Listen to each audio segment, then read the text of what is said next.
This is one of the most beautiful parts of my life, where life was becoming easier for me. Day by day, all I could think about was my happiness and my life after marriage. She was my childhood love, sweet, charming and of average height, her temple that was deeper than Nietzsche's philosophy. Her eyes were brighter than any star on the Milky Way galaxy. What else I wanted in my life? I was a complete man. Yes, it's true that I was in the struggling phase of my life and she was earning more than me. But that didn't matter for both of us. She loved me from the core of her heart. This thought was enough for me to keep myself in my euphoria. I wasn't ready to demolish my comfort zone which I had created with all my emotional investment among my fellows. I was the one who got the most beautiful girl. My fellows were quite jealous of me. And I used to tell them the secret of love. I told them how they can pursue true loves in their life.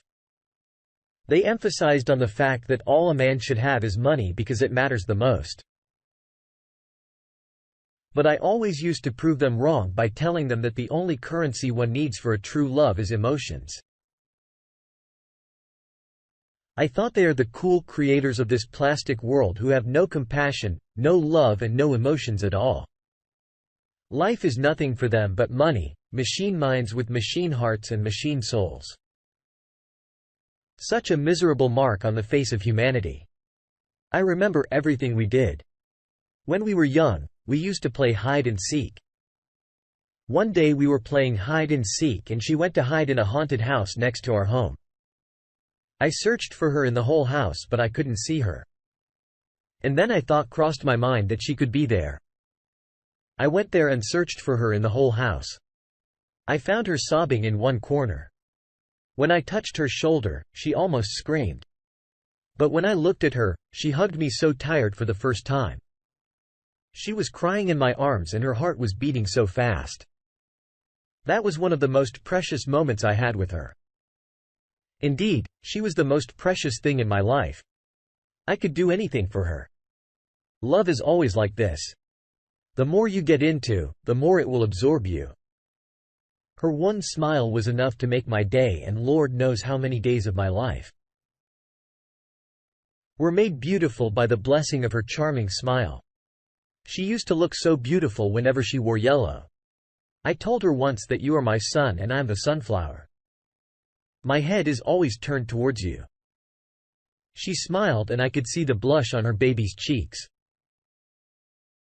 This passed like rabbits and we were now out of our teenage. Everyone knew about us and everyone was jealous of us. No one can have a love story like us. I used to brag about us in our friend circle. Life was like a rainbow sky for us, full of all colors. Our parents also knew that we love each other.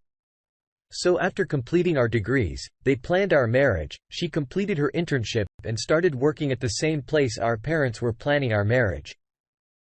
So I was quite excited about it. One day I went to her home and her mom told me that she didn't come back from her job. I was shocked to know that I was thinking in my mind that what's more important for her than our marriage. But then I realized that how dedicated she is for her work. So I went there. I searched for her in the office. She was not there. I asked from her colleagues and they said she left a while ago. I tried calling her again and again, but she didn't pick up after that. I tried calling her boss but he didn't pick up my call either. I knew that she and her boss are good friends and they occasionally hang out together. I decided to visit her boss's place because she could be there. When I parked my car there, I noticed that his bedroom's light was on. I was going to ring the bell, but the door was already open. I entered inside and I saw her phone laying on the sofa. I turned on the screen and saw my 70 missed calls. I noticed another thing too. I was not on her wallpaper anymore. This was not a big deal for me. Maybe she's tired of our PDA and wanted to be professional. I didn't make mounted out of a hole. Now, it was confirmed that she was there in that house. I started sneaking around when I searched all the ground floor and I couldn't see her. It was confirmed that she must be there on upstairs. I went upstairs. I could hear her laughers. She and her boss were talking. I stepped near to their bedroom. My heartbeat was raised to the point where I could hear it. I heard he giggles and laughter. My mind was not able to understand the whole situation. I wasn't ready to accept that, but this whole situation is going. I don't know, I was not able to hear their exact words, but I could hear the echo after a few moments. I heard her moan. I couldn't resist it. And I opened the door abruptly. What I saw that minute. It can't come out of my mind ever. I saw her all up on his boss's body. They both were naked and it seems like they had great sex because she seemed quite tired. She was drunk too for a minute. She couldn't recognize me because her mind wasn't really ready to come out of that euphoria.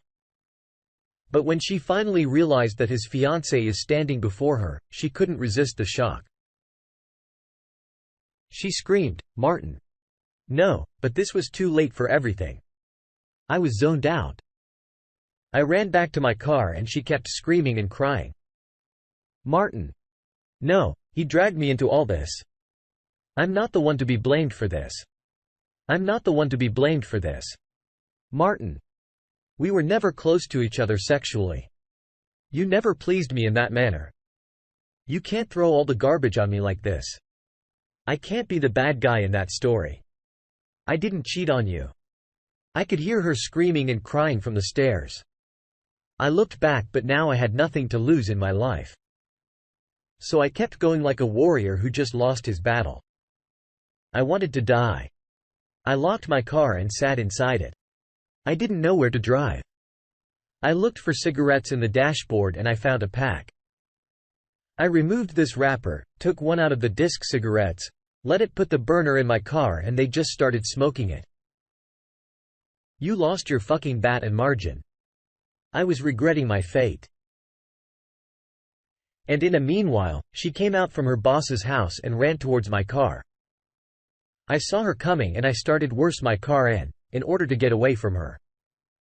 But a voice inside me asked to stop. So I stopped my car. I unlocked the door for her and she sat in my car next to me. She was continuously sobbing. Her face was covered with tears. She knew what exactly she did. I didn't say a word. Then after a while she said, "Martin." I looked at her and then she continued, "Martin. I know I can't justify my mistake in any way. Now I should be given. You can punish me in any way you want. You can treat me as your slave or you can do the same to me. I know I don't deserve a loyal man like you. You deserve a much more better person than me. After these years of waiting, I gave you nothing but disappointment. Now tomorrow is our wedding and you caught me right-handed on the bed of that filthy man. I really don't know what to do or what to tell you in a position like this because I have nothing in my hands."